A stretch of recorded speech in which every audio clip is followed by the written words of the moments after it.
neoplasias la nomenclatura, a pesar de que la última clase les he hecho revisar otra vez, ¿no ve? El asunto de las excepciones a la regla. ¿Dónde nos podemos equivocar en unas nomenclaturas? Con la excepción a la regla. ¿Y qué es la excepción a la regla?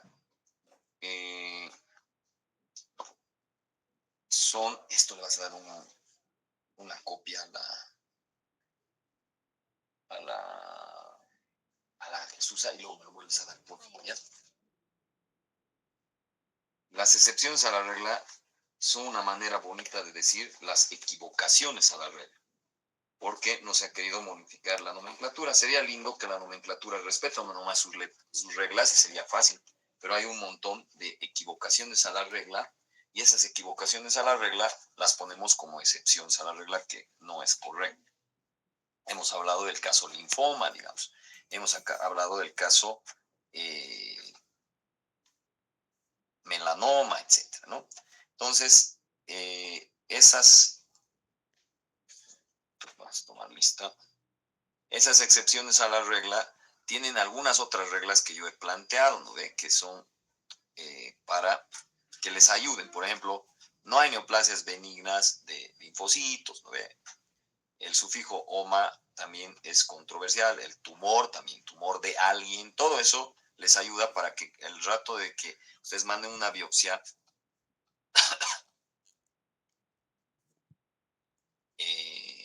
y reciban un reporte anatomopatológico, no tengan dificultad a la hora de interpretar eso. Entonces, en resumen, la nomenclatura, esto ya hemos visto un chingo de veces, es que una neoplasia, que es un nuevo crecimiento, puede ser benigna o puede ser maligna, entendido a benigno como que nunca invade, no metastatiza, y entendido a que maligno como que puede o no metastatizar. Ahora, la siguiente pregunta es si ese es epitelial o si es mesenquimatoso. Solo existen dos estirpes. Y la siguiente, otra pregunta, es el origen. Y los prefijos y sufijos tienen que ver con el origen. Pero benigno, ya sea epitelial o mesenquimatoso, termina en oma, y maligno, epitelial es carcinoma, y maligno mesenquimatoso es sarcoma. El prefijo para benignos y malignos epiteliales tiene que ver con la arquitectura o el origen, la arquitectura de la célula. Es decir, si forma glándulas, le vamos a poner adeno, o viene también de glándulas. Si forma dilataciones digitiformes como dedos de guantes, papilo. Si es un globito, un quiste, le voy a poner cisto. Y si es un brócoli, le voy a poner pólipo. Entonces, adenoma, adenocarcinoma, polipoma, polipocarcinoma, cistoma, cistocarcinoma, polipoma, polipocarcinoma. Puede haber combinaciones de estos, adeno, papilo, cistoadenoma, puede haber. Papilocarcinoma, perdón, también puede haber. Mesenquimatoso es más fácil, ¿no? Músculo mío, pero si es estriado, rabdomío. Si es músculo liso, leiomío. Leiomioma, leiomiosarcoma. Rabdomioma, rabdomiosarcoma. Lipoma, liposarcoma. Fibroma, fibrosarcoma. Condroma, condrosarcoma. Osteoma, osteosarcoma. También hemos visto que hay los mixtos. Los mixtos, ¿qué quiere decir? Que esté benigno, que esté epitelial y mesenquimatoso en el mismo. Por ejemplo, un fibroma. Fibro es mesenquimatoso, oma es de la parte epitelial. Un fibroadenoma sería, ¿no? En realidad, porque fibroma sería solo simplemente benigno tejido fibroconectivo. Fibroadenoma. Entonces, pero tiene que ser de dos estirpes, porque, por ejemplo, un angiomiolipoma no es un mixto, simplemente es una neoplasia que tiene varios orígenes. Por ejemplo, angio, vasos sanguíneos, mio, músculo, lipo, grasa, angiomiolipoma. Eso es lo básico que tienen que saber de la parte de la nomenclatura, y también, obviamente, el video que les he hecho ver 1000 veces, las clases que ya hemos pasado, lo que han revisado, ¿no? Las excepciones, las cinco o siete reglas que les he puesto para las excepciones a la regla y no tengan que memorizarse. Ahora, si queremos contar una película, vamos a decir, la película del cáncer, vamos a contar, a ver qué le pasó a la célula y demás, a eso se llama historia natural de una neoplasia. Y en el caso de un cáncer es una neoplasia maligna. Entonces, generalmente hay una célula diana, una célula específica que tiene un cambio, una transformación. ¿A qué nos referimos con ese cambio o transformación? Ese cambio o transformación, a ver si estoy presentando, ¿no? Sí. Ese cambio o transformación es en una mutación. ¿Qué mutación? En un grupo de genes que nosotros hemos dicho que son los proto-oncogenes. Después de eso, de que ya ha pasado los mecanismos de control, porque esa mutación podría ir a apoptosis o también podría ir a, primero a reparación del DNA si se puede, y si no, a apoptosis. Pero si pasa todos esos mecanismos y sigue creciendo, sigue dividiéndose descontroladamente, entonces esa célula de una va a ser 2, de 2, 8, 16, 32, 64, etc. Crecimiento de las células transformadas, o sea, mutadas en este caso. Después va a adquirir algo que nosotros llamamos el genotipo matador, que son características de mutación, ¿sí? Cis, ¿qué dice? Seguro apretado nomás su mano, yo creo. Adicionalmente a esas características, esas mutaciones se adhieren otras mutaciones que le dan características de poder invadir. La diferencia entre invasión y metástasis es clara. La invasión es local y la metástasis es a distancia. O sea, un tumor se mete, un adenocarcinoma de la glándula parótida, vamos a decir así, se mete, se infiltra, invade a tejidos adyacentes, es maligno.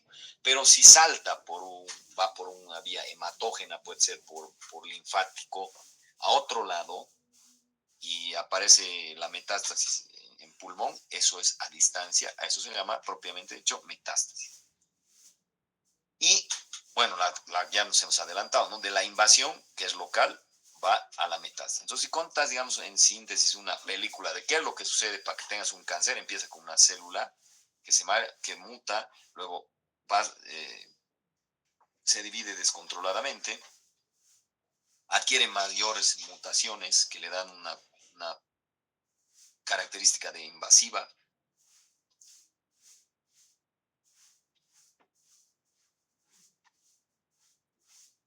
y de la invasión pasa a la metástasis. Entonces, aquí un esquemita, ¿no? Tenemos células que pueden estar con mutaciones generalmente que no tienen el fenotipo de invasión. Y si no tienen el fenotipo de invasión a esa neoplasia, se llama benigna. Ahora, si tienen el fenotipo o el genotipo, las características invasivas a esa neoplasia, se llama maligna. Cuando es epitelial, nosotros hablamos de que tiene una membrana basal, ¿no ve aquí? Base. Y cuando hablamos de carcinomas, no pasa lo mismo en los sarcomas, por si acaso, ¿ya? Cuando hablamos de carcinomas, tenemos el carcinoma en el sitio, in situ. ¿A qué le llamamos carcinomas en el sitio? Al in situ, a los que no han atravesado la membrana basal todavía. In situ. De un in situ, cuando rompe la membrana, se llama microinvasor, luego francamente invasor, y después va, por ejemplo, por un vaso sanguíneo y se llama metastásico. Esta es por ejemplo, lo que les estaba diciendo, contar la vida del cáncer, ¿no? O sea, autobiografía, su película. Es la línea de tiempo. Y aquí, obviamente, es mutación, inactivación de genes supresores, o sea, de los protooncogenes, proliferación celular. Las mutaciones activan los genes de reparación, inactivan los genes de reparación del DNA, ya saben cuáles es, el P53. Los protooncogenes mutan a oncógenes y hay más mutaciones, más inestabilidad genética y va a haber la posibilidad de una enfermedad metastásica. Tal vez aquí mencionar lo que es la diferenciación. Hay una contradicción, bueno, como que pareciera contradictorio, digamos, vamos a decir así, la mutación en relación a la diferenciación. En histología, ¿qué les han dicho que es diferenciación? ¿Qué será esa palabra de diferenciación? ¿Alguien sabe cómo es? ¿Qué significará diferenciación? A ver, Alexis Severich, ¿qué dices? ¿Qué es diferenciación? Que una célula inmadura pasa a ser, bueno, se diferencia Sí, muy bien. en un eritrocito, en un leucocito, tal vez Perfecto. un leucocito T o B. Está bien. De hecho, ustedes, o sea, si hacemos una analogía, todavía ustedes son odontólogos indiferenciados, todavía inmaduros, en proceso de maduración, en proceso de diferenciación, en proceso también llamarles de especialización. Seguramente cuando ustedes ya se titulen, además uno va a ser endodoncia, otro va a ser estética, o sea, esos ya son maduros, ya son especialistas, ya son también llamados diferenciados. Entonces, cuando una célula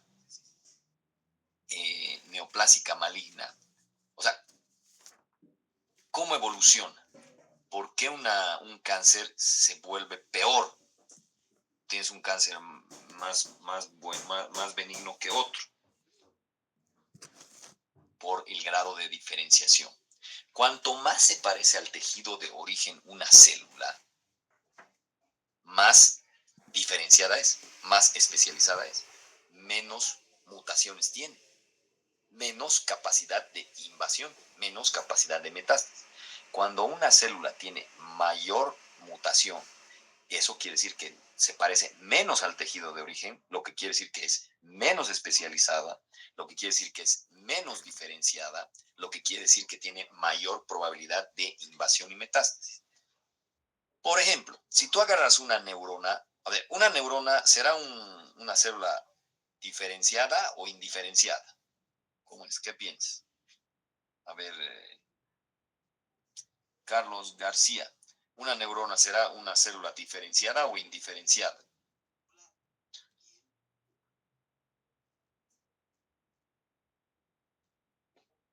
Rapidito. Perdón, doctor, ¿podría repetir la pregunta? ¿Una neurona será una célula diferenciada o indiferenciada? Una diferenciada, doctor. Sí, es una diferenciada muy especializada. Ahora, si yo pongo una neurona en mi estómago, por más de que es mi propia neurona, la trasplanto a mi estómago, se va a morir. Porque al ser tan especializada, tan diferenciada, necesita un ambiente especializado diferenciado.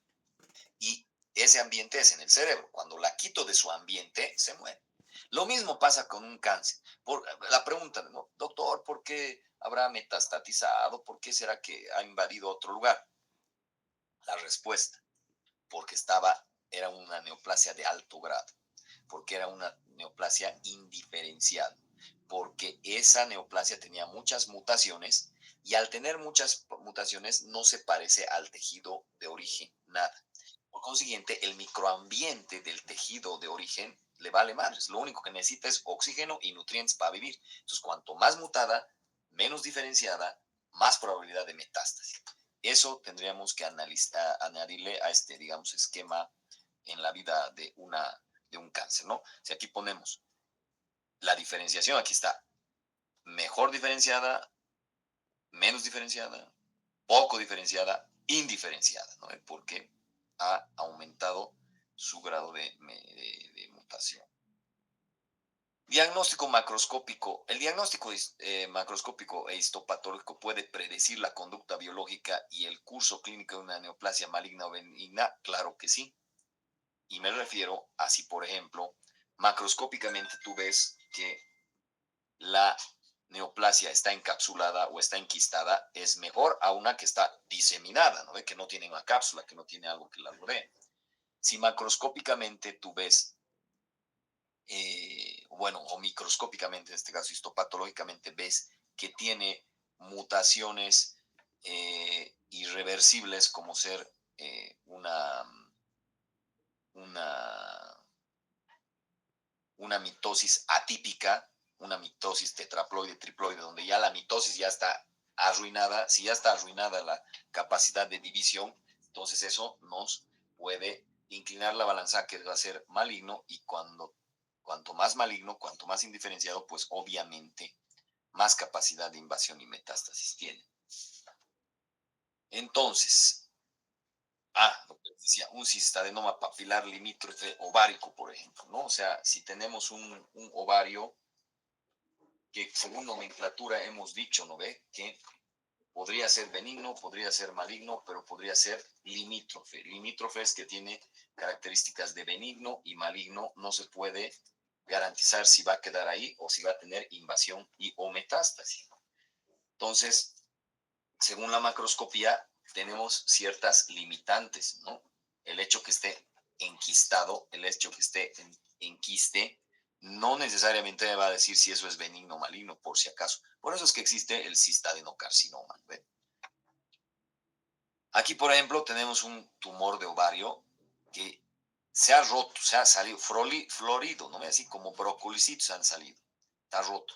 El hecho que que es quístico, pero está roto, ya nos da, o está invadido la pared, esto que sería la pared, nos da una pauta de que podría tratarse de algo maligno, pero a veces estamos entre lo maligno y lo benigno, y ese lugar es el limítrofe.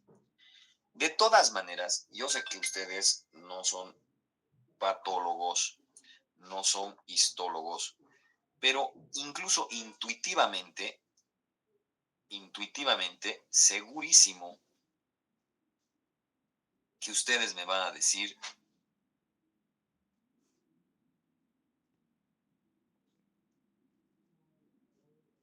cuál es, si yo les dijera, tenemos un cistadenoma versus un cistadenocarcinoma, al tiro ustedes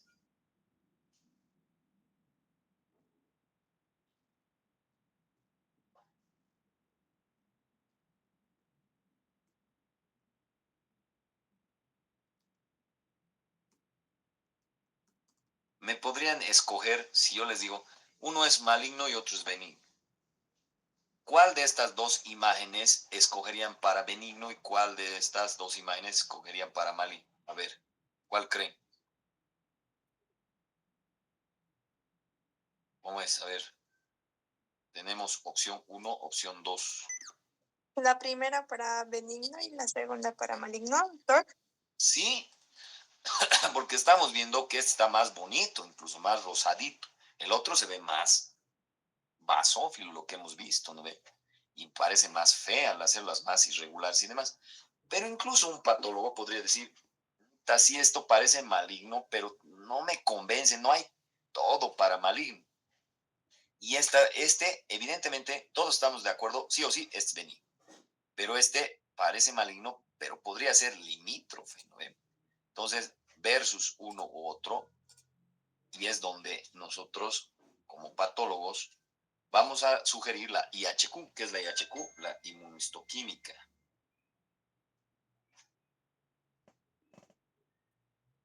¿Y qué vamos a poder pedir? Lo que ya hemos visto anteriormente, P53, Ki67, CD34, para ver cuántos vasos sanguíneos proliferan.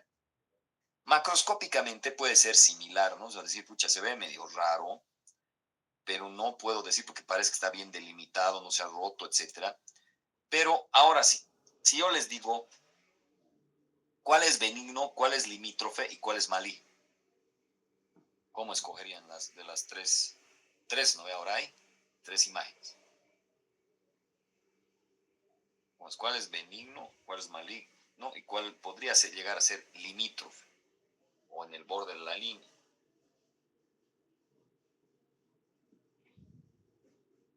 Fácil, ¿no ve? Pero nadie quiere decir cómo es. A ver. El primero sería benigno, el de la derecha sería limítrofe y el del medio sería el maligno. Exacto. Entonces, todas esas características que en el reporte histopatológico yo diga, se parece mucho al tejido de origen, es bonito, es ordenadito, es rosadito, quiere decir eosinófilo, versus que diga, es más desordenado, las células están basófilas, más azules, están alteradas su arquitectura. Y además digo aquí, parece que se está metiendo al estroma y además las células tienen pleomorfismo. ¿Qué es pleomorfismo? Muchas formas, muchos núcleos, está desorganizado, no está en capitas. Eso inclina a que te estoy diciendo que es una neoplasia maligna. El grado de indiferenciación, el grado de que no se parece a nada, y eso implica el no parecerse a nada, ¿qué implica? Que tiene el mayor grado de mutación y entonces la mayor probabilidad de metástasis. A eso cuando les decía, ¿no? Me acerco al microscopio y digo, ocha, ¿qué chingado será esto? Tumor extraterrestre, ¿no? Les he dicho, puta, se ve así todo mutado, horrible, azul, feo, así. Ya sabes que es cáncer, tú también ya sabías, porque macroscópicamente seguramente está escupiendo cáncer, así horrible, pero tú me lo estás mandando para que te diga, no solo si es cáncer, tú quieres que te diga si es un carcinoma o si es un sarcoma, ¿no ve? Pero no solo quieres que te diga si es un carcinoma o un sarcoma, quieres que te diga si es un adenocarcinoma, un cistadencarcinoma, un papilocarcinoma, o si es mesenquimatoso, no quieres que solo te diga solo sarcoma, quieres que te diga liposarcoma, condrosarcoma, osteosarcoma, dentinosarcoma, odontosarcoma, eso quieres que te diga. Porque tú ya desde ya la macro seguramente va a ser feo, así un tumor horrible, grandote, heterogéneo, invasión, parece que está adherido a planos profundos. Entonces, cuando yo veo anaplasia, ¿qué quiere decir? Grado de indiferenciación total. No puedo saber el tejido de origen porque está tan mutado. Entonces yo te digo, es una neoplasia maligna indiferenciada en una sola palabra, es decir, anaplasia. Pero actualmente no nos asustamos tanto, porque como es extraterrestre, pero también le podemos hacer IHQ, le podemos hacer inmunistoquímica. Y la inmunistoquímica que podemos pedir, por ejemplo, es bimentina y citoqueratina. Ya sabemos que la bimentina, si me da positivo, ya es sarcoma. Si me sale citoqueratina positivo, me sale carcinoma, ¿no? Entonces, con bimentina y citoqueratina ya puedo saber si es carcinoma o sarcoma. Y después de ahí, puedo usar otros marcadores de próstata, de diente, de vaso, de sanguíneo, de leucocito que hemos visto para que te ya no diga solo es carcinoma o es sarcoma. Te voy a decir es un odontosarcoma, es un angiosarcoma, es un liposarcoma, etc. Entonces, cuando en sus reportes anatomopatológicos yo les mande que la mayoría de las veces no es así, pero ustedes leen el diagnóstico anaplasia, ya es tumor extraterrestre, no sabemos, está súper mutado, es súper agresivo, es malo, pero nuestra siguiente opción es decir si es carcinoma o es sarcoma y de qué origen es. Lo que les he dicho, cuanto más mutado está una célula, más pleomorfismo celular va a tener, más muchas formas de núcleos, ¿cómo se llama? De núcleos de citoplasma, va a tener variación en tamaño y formas. Morfología del núcleo anormal. El núcleo va a estar anormal porque tiene mutaciones, pues, y las mutaciones yo no voy a poder ver así, una mutación adenina, guanina, no, pero ¿cómo me voy a dar cuenta de que está mutado el núcleo? Porque el núcleo va a estar de otra forma y de otro tamaño. En general, como hay división abundante, descontrolada, lo primero que vamos a notar es que hay aumento de DNA. Ese DNA abundante va a dar lo que nosotros llamamos como hipercromasia, lo que varias veces digo que es azul, ¿no? Se ve como azul, lo que varias veces digo que se ve basófilo. Va a haber disminución de la relación núcleo-citoplasma. Si se fijan, generalmente el citoplasma obviamente es más grande que el núcleo. De 3 a 5 veces más grande es el citoplasma que el núcleo. En este caso, cuando hay disminución de la relación núcleo-citoplasma, quiere decir que el núcleo es más grande y ya la relación no es de, digamos, tres núcleos que es del tamaño de una citoplasma o 5, sino que como el núcleo se agranda al doble, por ejemplo, ya no es relación 3:1, sino va a ser 2:1.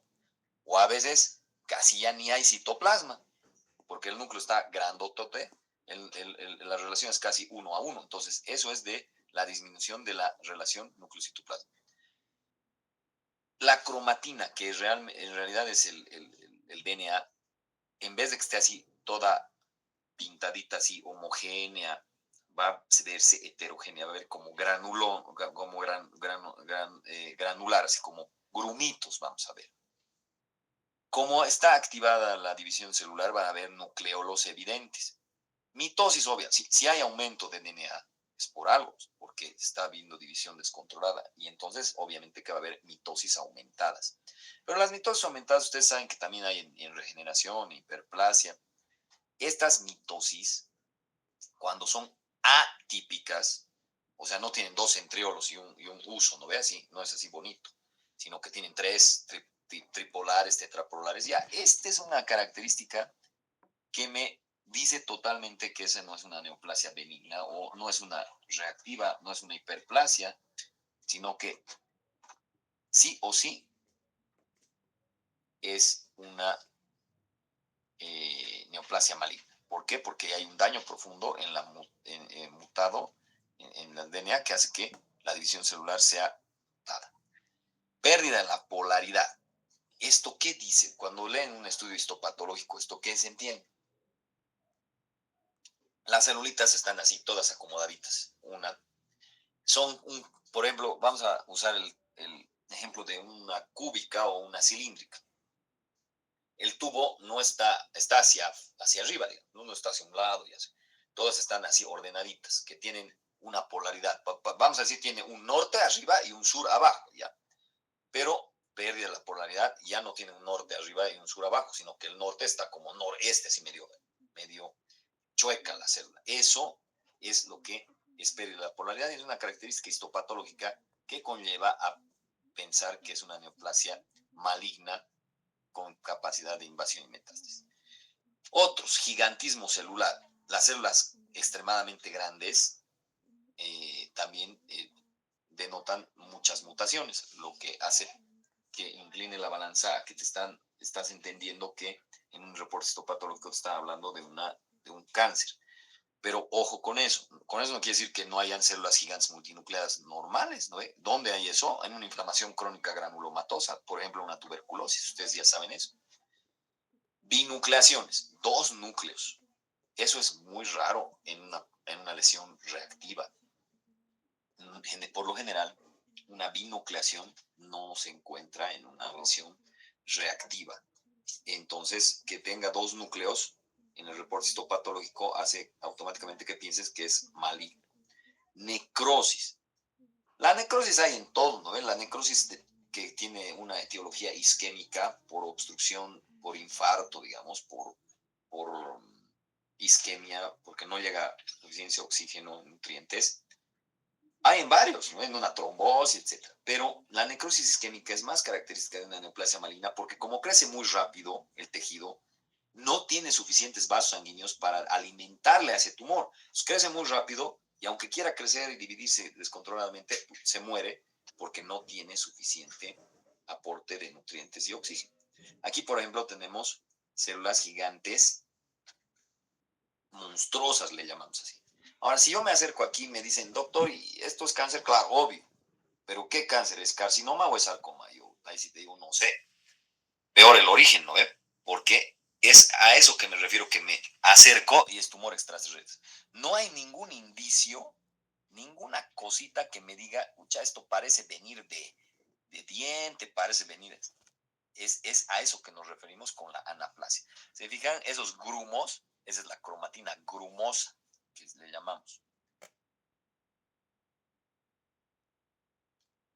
Ya. Ahora, hay un concepto que es sumamente importante en odontología. Bueno, en medicina igual, pero igual es el concepto de displasia. Ya en la anterior clase habíamos abordado un poco. La displasia no es cáncer, pero tiene mutación. Ah, chingados, pero doctor, entonces no entiendo. La displasia tiene mutación en jóvenes, pero la displasia es reversible, podría arreglarse el DNA, pero es un pasito antes de ir a cáncer. Y nosotros tenemos a un pinche virus que joroba a todas las mujeres en edad fértil y las mata, que es el virus del papiloma humano, del VPH, que produce una mutación que produce una displasia. Esa displasia hemos dicho que puede ser displasia leve, moderada, grave. Ahora ya no hablamos de displasia leve, moderada o grave, sino de bajo y alto grado. O sea, a la de bajo grado la ponemos en leve y a de alto grado la hemos involucrado en moderada y grave. O sea, en una sola bolsa a displasia de alto grado. Aquí, por ejemplo, lo mismo se aplica en cavidad oral porque sabemos que el pinche virus del VPH también ya ha mutado y puede producir cáncer de cavidad oral. Tenemos este epitelio y sí, la alteración de la maduración, porque literalmente lo que significa displasia es alteración de la maduración, da un tercio, aquí un tercio, eso es displasia leve, esto es 2/3 displasia moderada, 3/3 displasia severa, así dividido, 1, 2, 3. Pero había un problema entre la moderada, o sea, el punto de la discordia es el medio, la moderada. Algunos patólogos dicen moderada y otros ya dicen es severa. ¿Por qué? Porque ya está hasta aquí un poquitito, ya se ha pasado. Otros patólogos dicen es moderada, pero otros dicen es leve porque no, unas cuantitas se han pasado a este tercer. Entonces había un dilema ahí, ¿no? Entonces, para evitarse ya la confusión, lo que se ha hecho es agrupar nomás ya de alto y bajo grado. Las de alto grado son estas. El LIE, o sea, la lesión intercervical moderada y la severa. Y la displasia de bajo grado es solo que basta un tercio. Aquí ya se ve más medio feito más, ¿no? O sea, digamos que esta fuera una biopsia. Y lo mismo se aplica en cavidad oral, ¿no? Hasta aquí se ve medio azul, pero aquí ya un poco como que no. Entonces podríamos decir, tal vez está un tercio o tal vez está casi en 2/3 esto. Esto también se lo puede ver no por biopsia, sino también por citología. A la citología es más difícil porque sabemos que las células son así separaditas. Y cuanto más feas se ven, así, vamos a pensar que es más una displasia de más alto grado. Y cuanto más bonitas se ven, menos pleomórficas, una displasia de bajo grado. Aquí aparece que estuviera todo, ¿no? Entonces, los 3/3. Y, como les decía, esto es un extendido citológico. La que se ve más bonita pareciera ser esta, pero de todas maneras se ve medio fea. Este se ve más azul, más pegado los núcleos y demás. Entonces, si ustedes me dijeran entre displasia de alto y bajo grado, seguramente están así de bajo grado, la de aquí, y esta de alto grado. Pero tiene su grado de subjetividad, es operador dependiente, es dependiente de la experiencia del patólogo. A ver, ya para terminar, estas preguntas las vamos a dejar para la siguiente clase y me las van a responder ustedes. La vacuna contra el VPH. ¿Qué es la vacuna contra el virus del papiloma humano y qué tiene que ver con odontología? ¿Será que tiene alguna incidencia, tendrá que tiene alguna importancia que el odontólogo sepa o induzca o aprenda o le pregunte a su paciente si está vacunado con VPH o no?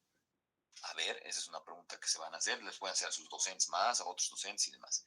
¿La vacuna contra el cáncer cervicuterino existirá? Un minutito. ¿Existirá? ¿Qué eventos relevantes se dan en la crisis por VPH? Esas 3 preguntas son las que quedan para la siguiente clase y sí se las voy a preguntar uno por uno. No sé si hay dudas, preguntas, observaciones.